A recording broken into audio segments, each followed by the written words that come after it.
So we will go ahead and get started. What we've got going is, like we said, the Lunch and Learn, and we have all been doing lots and lots of webinars over the last year, but this is just some of the basic topics here for if you haven't used Cisco before. Please make sure that you're muted throughout the presentation so that whoever is presenting, you can hear them and we're not catching anybody's background noise or anything. If you have questions, if you can submit those at any point in time during the presentation, you can submit those via the chat box. There should be a little bubble down at the bottom, on the bottom right, that says chat. And we do have Chrissy here in the room monitoring the chat box. And at the end, we'll have some time to be able to answer those questions that you've submitted to the chat box. Our emails are also going to be at the end in case you think of a question later and you want to send us an email about that question. That'll be great too. We'd love that. So just like I said, as you think of questions, go ahead and submit those into the chat box. And this presentation will be posted early next week. It takes a little bit for it to upload. It will be posted early next week on our YouTube channel, which is Tappy Turtle Productions. So you can look on YouTube and you can also see our past Lunch and Learns that we've done. We've got some great Lunch and Learns in there about septic systems and irrigation systems. So some of the basics that we're covering today and the ideas that we're covering today, we do have Lunch and Learns on that Tappy Turtle Productions page that go into those a little bit more in depth. If you happen to have any tech problems, if you suddenly can't hear us or you suddenly can't see us, go ahead, type that into the chat box, and we can usually help you out with it or give you some ideas of some things that you can try. And like I said, Chrissy's over here monitoring that chat box, so you should be able to get a response to that. All right, so we will go ahead and get started, and I will turn this over to Gary, who is in his office, and he's going to share his screen, and we'll go ahead and get started on this. Thanks, Angie. I appreciate it, and welcome everybody. Like Angie said, we'll kind of split up the presentation today.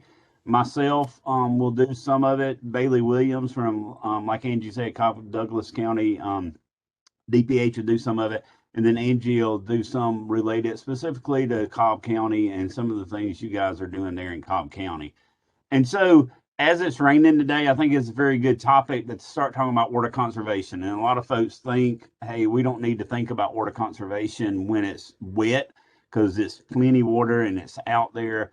But today, hopefully, we can talk about some of the things we need to do to start planning now while it's wet to think about those dry times when we don't have the water and when drought situations do occur.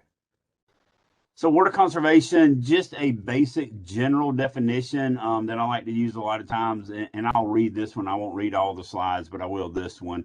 Water conservation includes all the policies. So what is those laws? What are those ordinances in Cobb County and the state? What are those strategies and activities? So how do we start looking at different activities, different practices out there to conserve water that makes sustainably manage the natural resource of fresh water to protect the hydrosphere, basically the atmosphere, and to meet the current and future human demands, thus avoiding water scarcity. And if we look around the world, there's a lot of places where water scarcity is an issue. And I'll show you a map here in just a little bit where a couple years ago, there was part of Georgia that was really getting to that point of, do we have the water available to do what we need to do as humans? And so as I start thinking about water resources in Georgia, water conservation type efforts, I think of water here in Georgia and really in the U.S. as a bucket with a bunch of straws in it. And you see all these different straws from agriculture to other states with the water wars that we're still in the middle of, I think. And we just heard from the Supreme Court here a while back. We've got home, what we do at our house. What do we do as general citizens in a community? What do we do as commercial areas? And so we'll talk mainly about three of these, and I'll show you those here in just a second. But as we go along, I was asking Angie the other day, where exactly do you guys in Cobb County get your water from? And it's basically from Altoona and the Chattahoochee River. And those two watersheds Here in the upper left-hand corner is the Etowah and the Chattahoochee River. The bottom right-hand image there is just a little bit bigger version of where the Etowah and the upper Chattahoochee kind of lie, and where you guys there in Cobb County sit in the middle of all that. And we talk about watersheds because Altoona Lake gets its water from that Etowah, that what is that golden yellow color. So the water that's in that watershed will drain down to Altoona. So if we don't have the water in that watershed, that water can't drain into the lake. It can't then be uptaken by the water treatment plant and sent out. So how do we protect that watershed is some of the things we're going to look at today, and how do we conserve some of that water. And I mentioned the straws a little bit ago, and so what we want to look at mainly today is those commercial straws, the restaurants and businesses around that we deal with on a day-to-day basis. What do we do in our homes?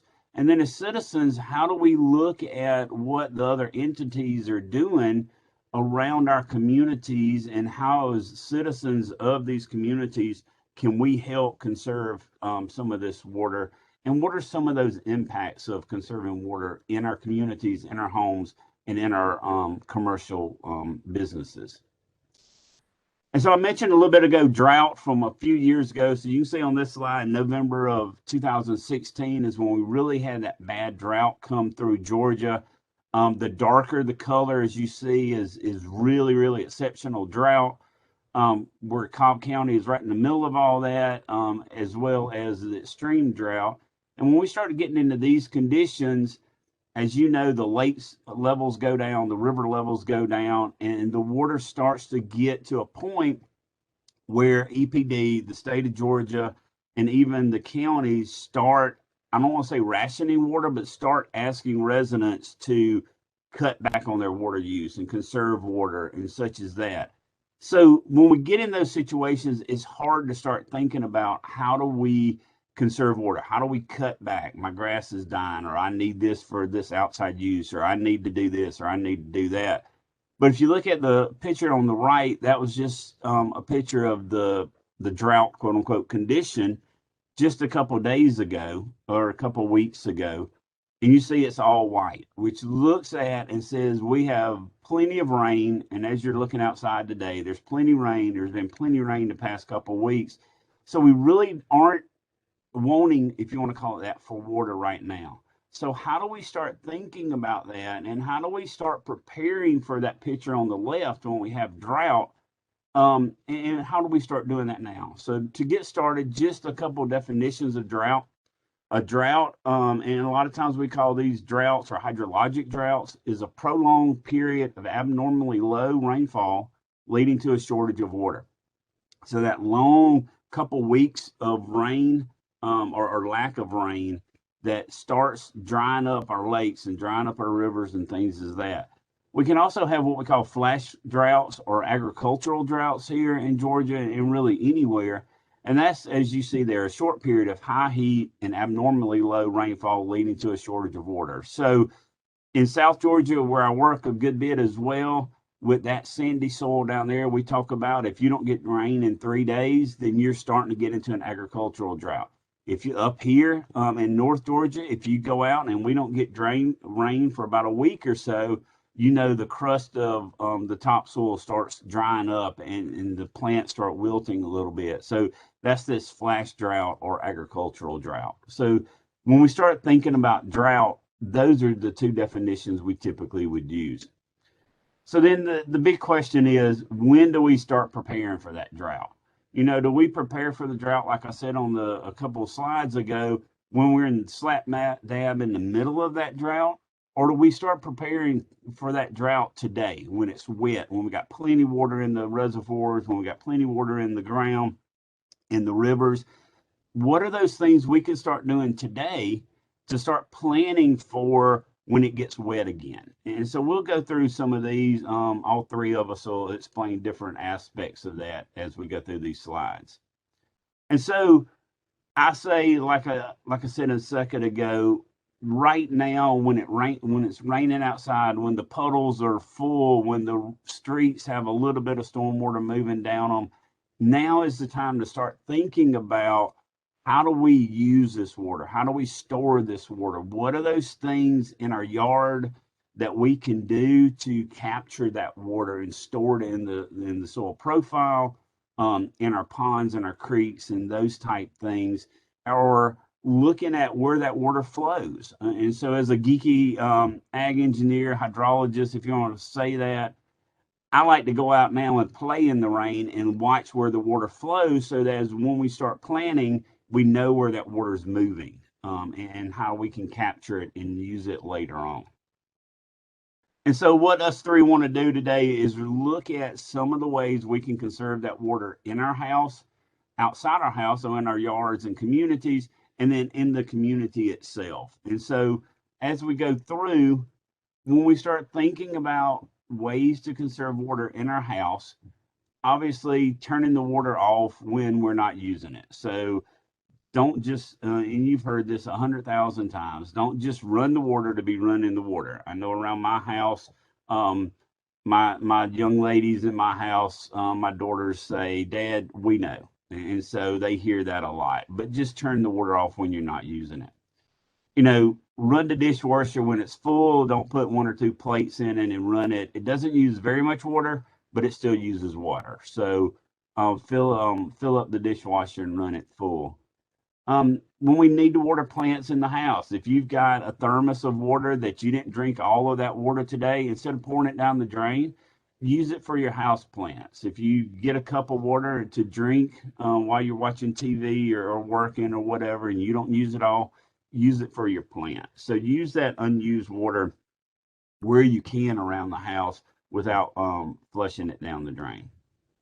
And then fix leaks. So you can look at a leak and you might think one drop every minute is not that much. But if you catch that water over a 1 minute or a 10-minute time frame, multiply it by 6 if it's a 10-minute capture, if you want to call it that, and that's how many gallons of water you would be losing on a per minute basis, and then multiply that by an hour, and then multiply that by a day or a week, and that drip over time can add up to hundreds, if not thousands, of gallons of water. Angie, so to talk about some of these water saving devices.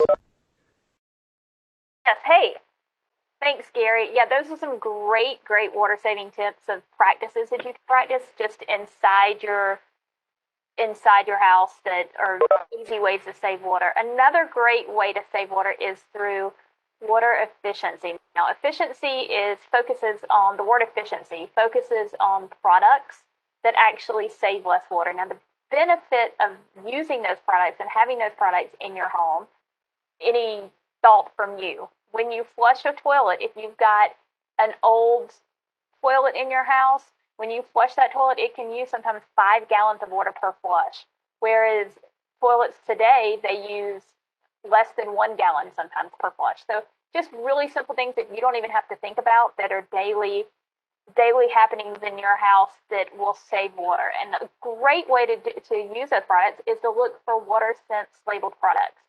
People always ask, well, what the heck is WaterSense? Most people have heard of Energy Star, and of where if you buy an Energy Star labeled product, it uses less energy. Well, WaterSense is exactly the same thing as Energy Star, except it focuses on water use.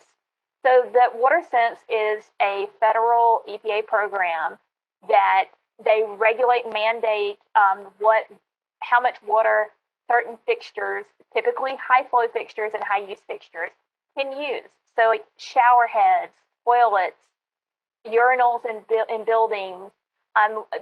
Your sink has got a little aerator on the bottom of it that helps for it to use less water. They regulate those, and it helps all of those products. If you get a WaterSense labeled shower head, for instance, you're going to be using about 20% less water than if you would get a regular non-WaterSense labeled shower head. Outside, they have WaterSense labeled irrigation controllers, as well as like irrigation systems. So the sprinkler or spray bodies. So when you find those that are labeled water scents, it's a guarantee that you're going to be using less water out of that system than if you use non-water scents labeled products. The next slide.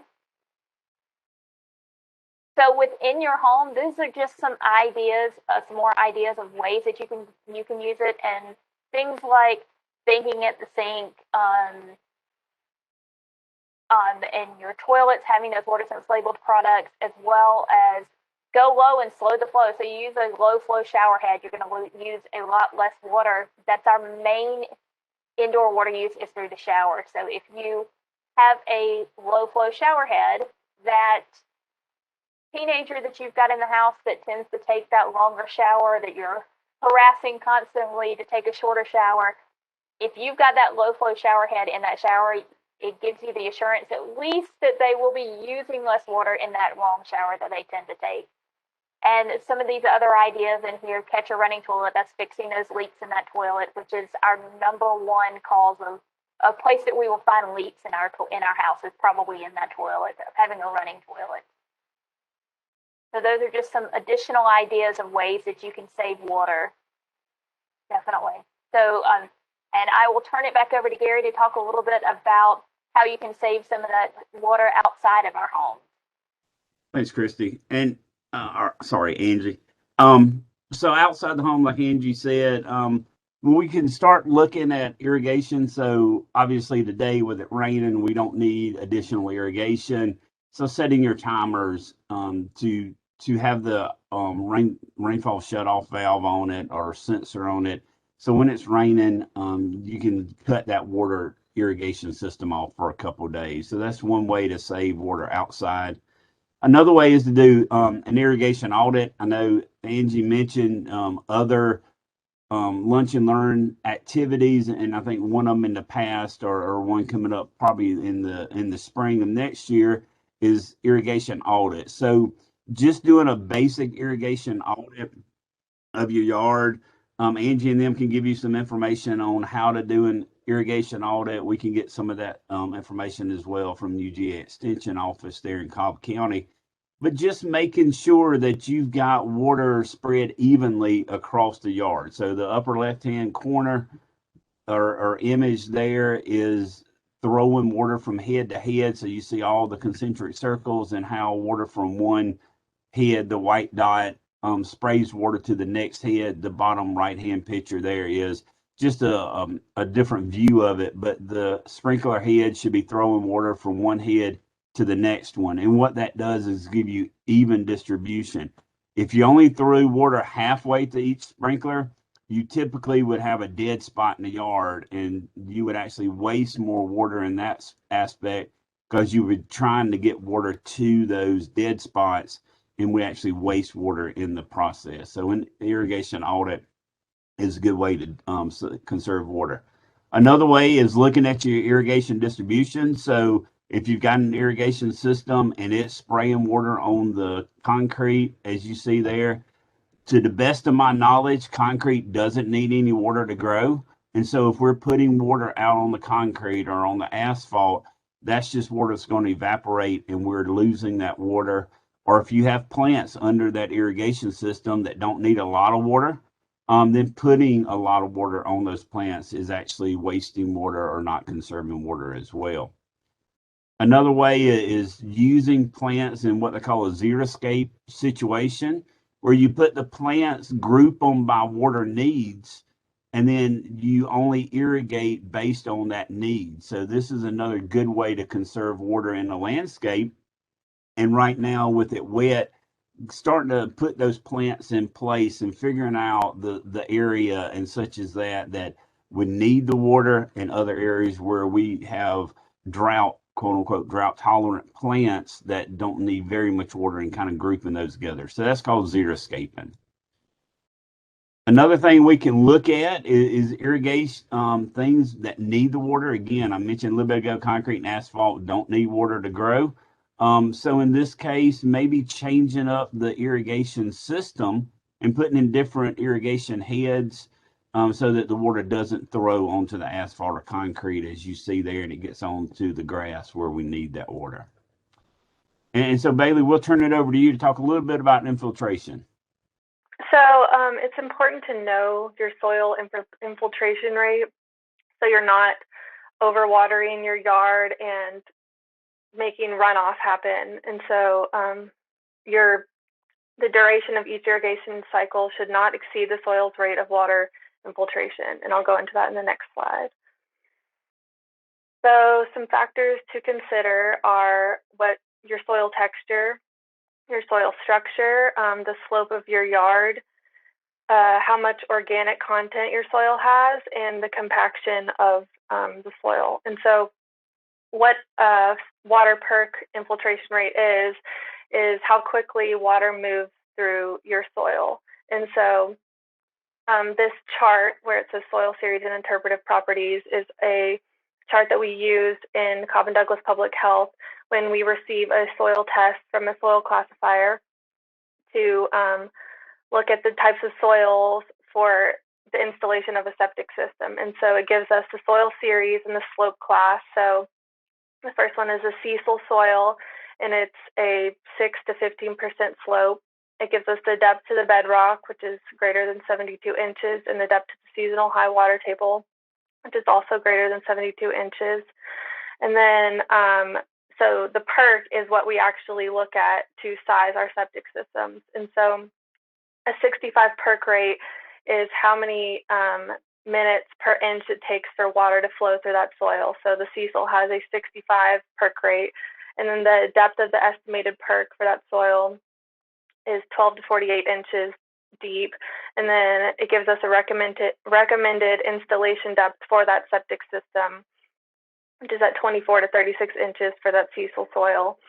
And all this is important to know because it allows us to know how quickly that water is moving through our soil. And so an infiltration rate is more likely what you would have as a homeowner.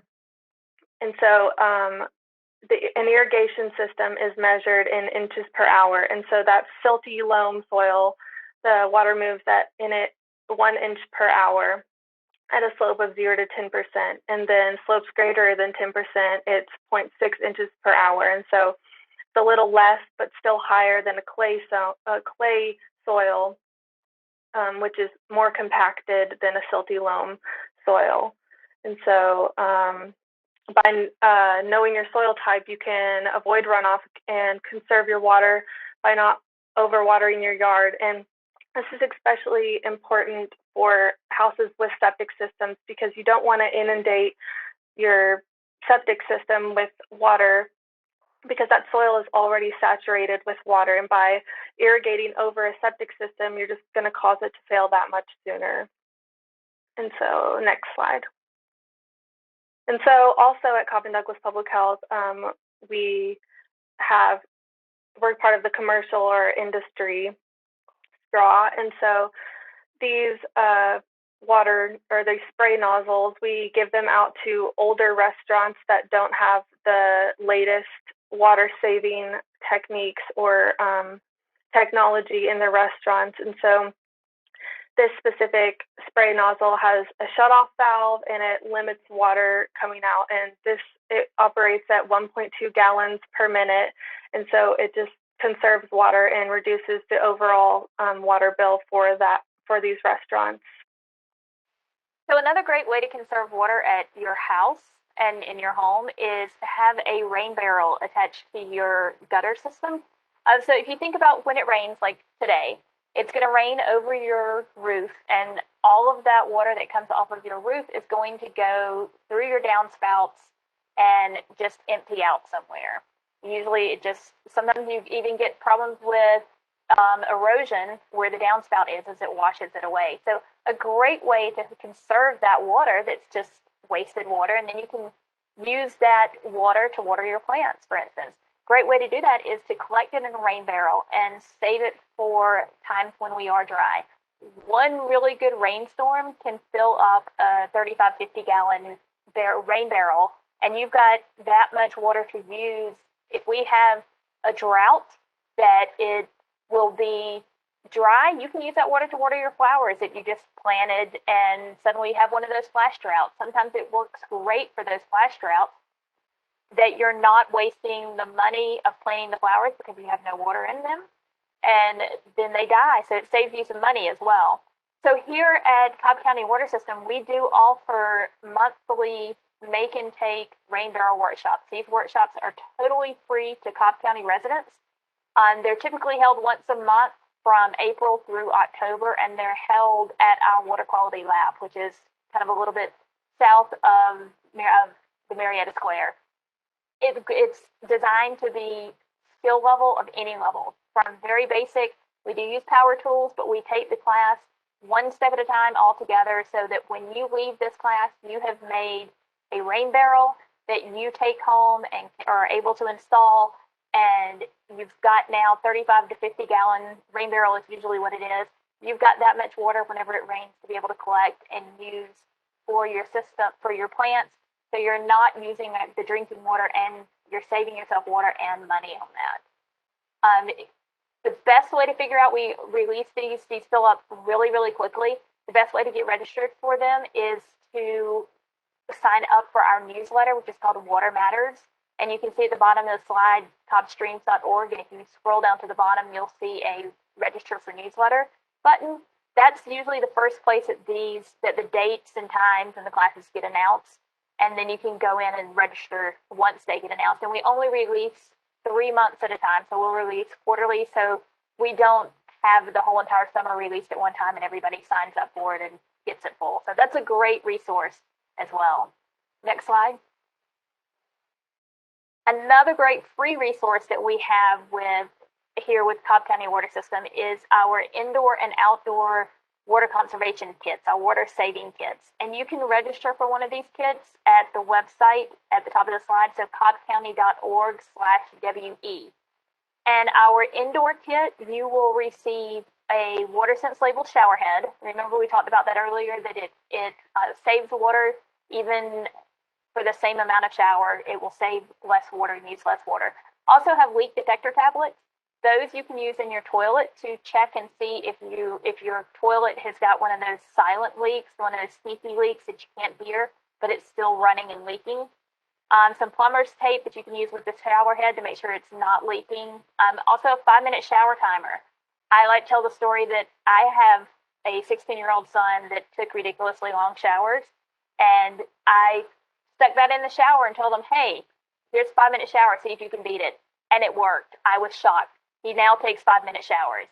So I was like, oh, the shower timers work. So it's also good if you keep one outside of the shower, that if you do have kids, that you can start banging on the door when they've been in there. It's like, oh, just to keep you aware, because I know I'll turn around and it'll be 20 minutes later and he's still in the shower. So so they do work. You'll also get a bathroom and kitchen sink aerator. And what those do is those help to use less water by, if you look at the aerator there, you can see it's got little tiny holes at the bottom of it. And that's the aerator that will actually spray less water out, because it helps to make air in the water, and so you actually use less water. And those can fit almost any bathroom and kitchen sink. So the outdoor kit has got a garden hose nozzle. Great thing about the garden hose nozzle is that, as opposed to like turning on a sprinkler system, is that you don't forget to turn it off, because you're sitting there and you're holding the garden hose nozzle. And also, it's got less watering restrictions if we are in a drought, because people pay attention to how much water they put out and where they're placing their water. Your garden hose nozzle, you're not going to be standing out with the garden hose nozzle watering the concrete like the pictures that Gary had. So that's a great resource to have. It'll also have a rain gauge, because it's important to know how much rainfall we've had. Established plants only need 1 inch of water every week, and so that rain gauge can help tell you if we've gotten that inch of rain. And you'll also get a garden hose timer. That is for those of us who turn things on and forget to turn them off. You can set the timer on your hose, like if you've just got a regular sprinkler out watering your lawn or your plants, you can set the hose for 5 minutes. And what Bailey said, that perk rate of your soil, you can find that out and set your timer for how long you need that to go. And then you don't have to worry about going outside and turning off the sprinkler or turning off your irrigation. That will do it automatically. and we will be happy to send one of those out to you. All you have to do is register at that cobbcounty.org/WE, and we will be able to get one of those in the mail to you. And again, they're totally free for Cobb County Water System customers, and we're happy to mail those out to you. Next slide.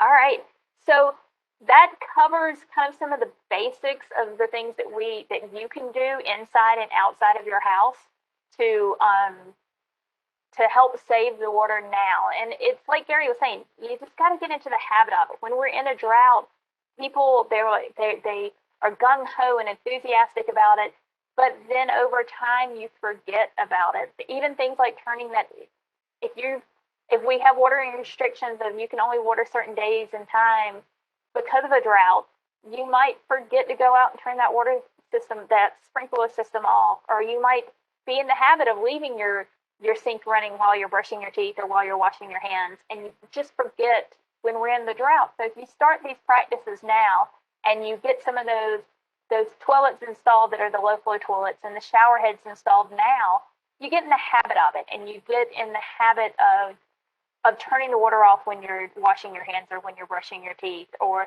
you get in the habit of making sure that you're checking your toilets for leaks regularly. Then when we are in a drought, because let's be honest, a drought's coming. It's inevitable. We're not going to have this much rain forever. So when we do hit that drought, you're going to have those habits that will be able to help you save money and save water. And like I said, save money, because the water that you're using, you are paying for. And so the less water you use, the lower your water bill is going to be, and you will save money on that. So again, think about that now. Start those practices now. Think about inside the house, outside the house. That irrigation system is one of the largest water users if you have an irrigation system and it's not set up properly. You can be using a tremendous amount of money.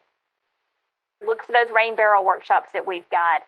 We get some of those water saving kits. Get a water saving kit that are free to our customers, and install those products in your home. And Gary had mentioned too about some of our indoor and outdoor audits that we do. We do have on that Tappy Turtle Productions YouTube page, we do have past irrigation audit classes as well as indoor classes that kind of walk you through step-by-step things like how to check your toilets for leaks, how to change that shower head, how to change your aerators. So you can get these products, and then you can also be able to watch those and be able to, and they're 45 minutes like this as well. So it's short. We've got a couple of shorter videos on there too about other ways that you can check your house and save some water. And hopefully in the spring, we'll be doing a longer hands-on in-person, fingers crossed that if we are in person, a longer class and workshop on some of those tips and how to do it, and to teach you how to actually change out those shower heads and check your toilets. So, but we really, really appreciate you coming. If you can think of any questions that you have not, let me check with Chrissy to see if we've got any questions. We don't have any questions in the chat box, but if you think of any, go ahead and type it in the chat box now if you want to. And if you think of it later, then we can make sure just email myself or email Bailey or Gary, and we'll be happy to get answers to you. And also in that chat box, Chrissy is putting in right now the link to the feedback form.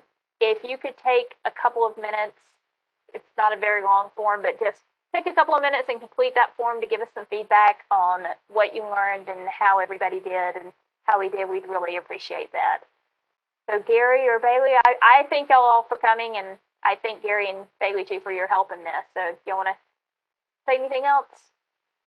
I'm good. And as Angie said, thanks for coming today. And I work again with the University of Georgia Extension Service, and I know they have an office there in Cobb County as well, or surrounding counties, really everywhere in Georgia. So they are also a good source of information along with Cobb County water system. So thank you.